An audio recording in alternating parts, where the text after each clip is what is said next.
The first time Berlin was linked to Portugal, to my knowledge, was in 1933, when Virginia Woolf met him in Oxford and wrote about him to her nephew. There was the great Isaiah Berlin, a Portuguese Jew by the look of him, Oxford's leading light, a communist, I think, a fire eater. He wasn't a communist, of course, exactly the opposite. Why she thought he was a Portuguese Jew in particular escapes me. Perhaps the contemporary photograph helps. At any rate, the connection to Portugal was entirely in Woolf's fevered imagination. Berlin visited Portugal twice during the Second World War, staying both times in this very hotel. He was here once in December 1940 on his way from the USA to the UK, and once in January 1941 on his way back again. He was taking a break from his duties in New York, where he had been working for the British Press Service as an analyst of American opinion, in support of the attempt to bring the USA into the war. He wrote to his parents, "I think of going via Portugal both times by air to and from Lisbon. I mean by air New York to Lisbon to London, by air London, Lisbon, then either by clipper or by US boat." The clipper service was the only commercial air transport across the Atlantic at the time, and Lisbon was the only European port serviced by clipper. As for shipping, because Portugal was neutral, Lisbon was one of the only European ports with direct sailings to America. Berlin had a number of reasons for returning to the UK from the USA. One of them was to see Chaim Weizmann in Lisbon, which was the headquarters of the American Jewish Joint Distribution Committee. This committee helped thousands of refugees to escape from Europe during the war. Weizmann was president of the World Zionist Organization and of the Jewish Agency for Palestine, and later, as you know, first president of Israel. This particular planned meeting between Berlin and Weizmann never materialized, though they had met before, and Berlin got to know Weizmann well in America later, helping him unofficially in various ways in his campaign to secure a national homeland for the Jews. Weizmann wanted Berlin to work for the Jewish Agency and later for the government of Israel, but Berlin firmly declined. Berlin arrived in Lisbon by clipper on the 18th of October 1940 and checked in at this hotel, which at that time looked like this at the front and like this at the back. Notice that there is no swimming pool. The hotel was regularly used by Allied intelligence agents and government employees as a kind of safe house in the war. Ian Fleming, creative James Bond, stayed here in 1941, soon after Berlin.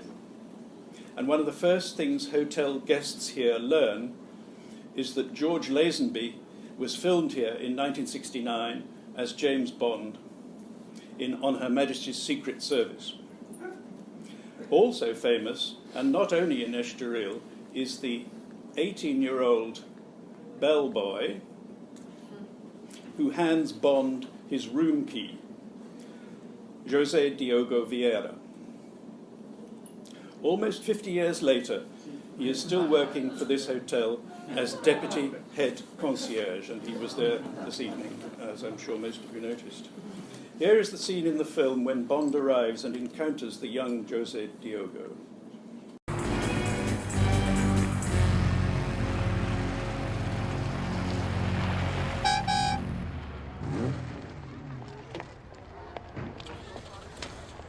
Your bagage, sir? In the boot. Take care of those gloves. Right, sir. Commander Bond, how are you, sir? Fine. Good to see you, Manuel. 586. Everything seems up to the Palacio's usual high standards. Yes, it's a good seat. By the way, that red cougar outside, does it belong to a lady? Yes, sir. Contessa Teresa de Vicenzo. Que bella. Our best. Fortunately, we have had a cancellation. Allow me.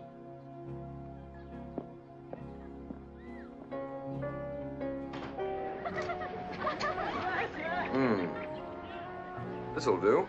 This'll do me nicely. I'm sure we can look after your special needs. I'm sure you can. Thank you. Like James Bond, Berlin was working for the British government. But could he also be described as an intelligence officer? He certainly belonged to Section D of the British Secret Intelligence Service, which conducted covert political operations in wartime. He had therefore signed the Official Secrets Act. But it doesn't follow from this that he had a formal intelligence role. He always said that he worked for information rather than for intelligence. But that proves little or nothing, since he would have been obliged to keep any intelligence activities confidential.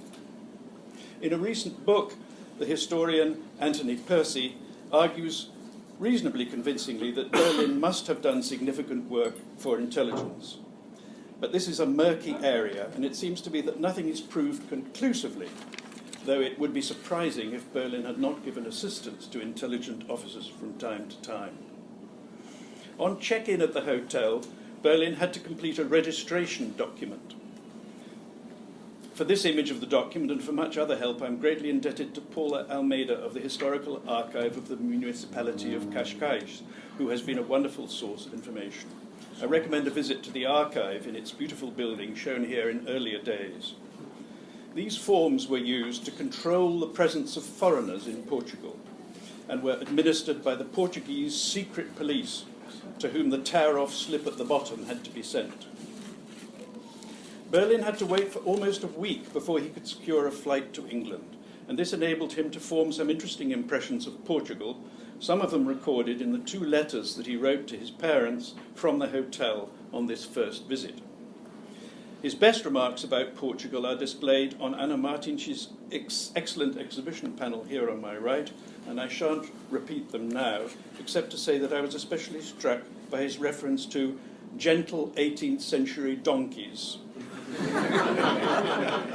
well evoked in this photograph, taken near Estoril and again supplied by Paula. On the 24th of October, Berlin finally flew from Lisbon to Bristol in England, and when he arrived, a letter he was carrying was seized. The receipt survives, and this is it on the screen now, but I've not been able to track down the letter. It's interesting that it was addressed to the foreign editor of the Daily Express.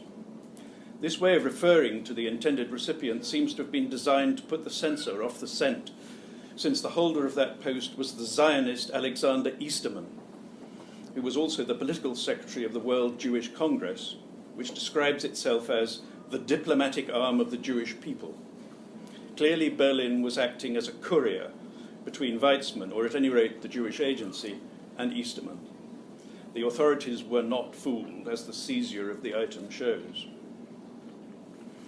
In January 1941, Berlin made the return journey, again via Lisbon. He was held up in Bournemouth some days, waiting for a flight because of bad weather, and reached this hotel on the 8th of January. There's no official documentary evidence of his stay this time, but this isn't necessarily significant, as many of the hotel registration documents are missing from the archives. He sailed from Lisbon on an American ship, the SS Excambion, 2 days later, on the 10th of January, one of 188 passengers. And on that first day of his voyage, before the ship left port, he wrote another letter to his parents on Palace Hotel writing paper. It was on this ship, by a striking coincidence, that he first saw his future wife, Aline Strauss. He said to his biographer, in 1941, I went to the United States, and because I had a friend called John Foster, now deceased, he got me a seat, cabin, in an American export line boat through Lisbon, which was simply safer than going by a British boat at that time. It was quite a take.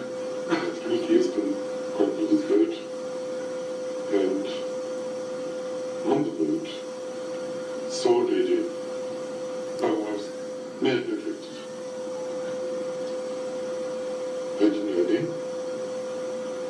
half a minute went. All I knew was that was the captain's table, because I was an official.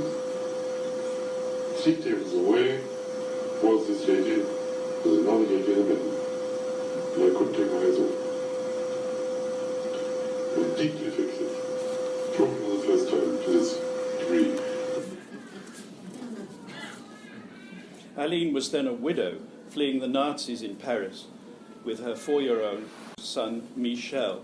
Here is the beginning of the ship's list or manifest of alien, that is, non-American passengers. And here are the entries for Berlin, Aline, and Michel. The story of Aline's brave escape from France, with a US visa issued in Nice by the US Embassy, and an exit visa issued by the Vichy French government, is for another time. Whether Berlin actually spoke to her on this occasion is not clear. His own accounts are inconsistent. But at any rate, he did not see her again until 1942, and then only very briefly. Amazingly, footage survives of the arrival of the Excambion in New York at the end of this exact 10-day voyage. Berlin is not shown, as far as I can see, although if anybody spots him, please let me know. But his future wife and eldest stepson are. Here is the footage. Look out for a lady in a fur coat identified by a subtitle when she comes into view. I'll warn you just before this happens. The clip is 3 minutes long. Sorry, there's no sound.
Right, now we're now approaching the point where Aline appears after this gentleman has been photographed. So keep your eyes skinned. It's a very brief appearance, so you have to be on the ball to catch it.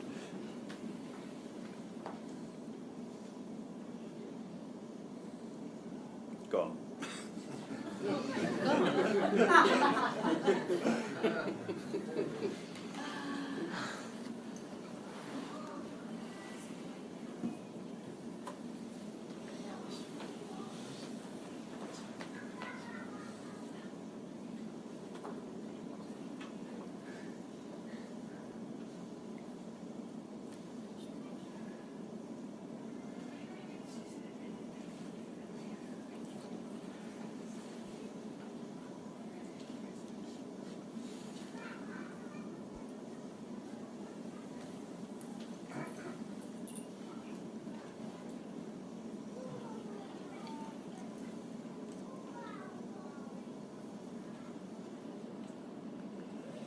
There's a still, captures the moment.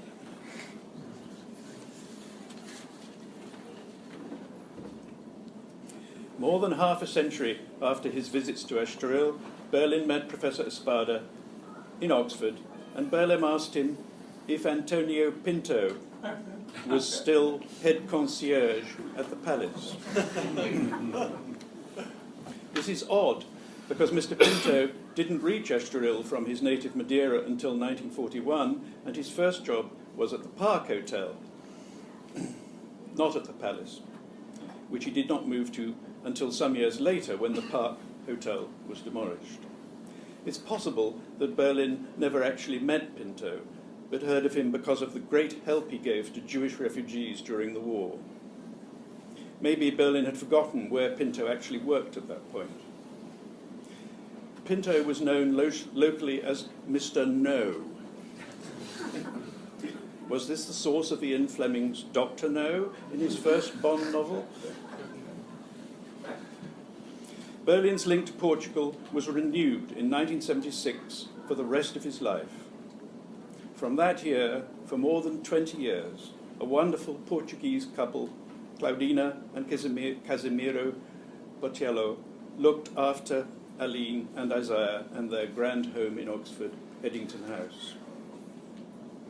The Berlins once visited the Botelhos in their home in Torres Vedras and the library in the Mafra National Palace and Coimbra.